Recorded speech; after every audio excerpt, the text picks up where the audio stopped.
ఇచ్చిన హామీలు అమలు చేయకుండా కూటమి ప్రభుత్వం ప్రజల్ని వెన్నుపోటు పొడిచింది అన్నారు మాజీ మంత్రి అంబటి రాంబాబు. చంద్రబాబుకు పుట్టినప్పటి నుంచి అబద్ధాలు తప్ప మరొకటి తెలియదు అన్నారు.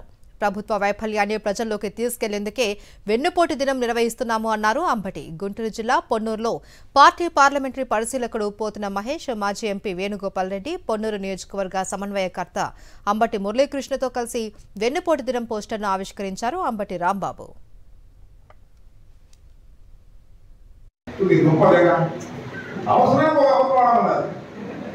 అన్ని అబద్ధాలు పుట్టిన దగ్గర నుంచి అబద్ధాలు తప్ప రెండోది లేనటువంటి వ్యక్తి నారా చంద్రబాబు నాయుడు గారు. అంత దుర్మార్గమైనటువంటి పరిపాలన చేశాడు. 12 మాసాలు అయింది. కొద్దిగా మారుతా ఉంది, ట్రెండ్ మారుతా ఉంది. ఇదే ఎన్నికలైన నెల రోజులు పెట్టి వెళ్ళారు.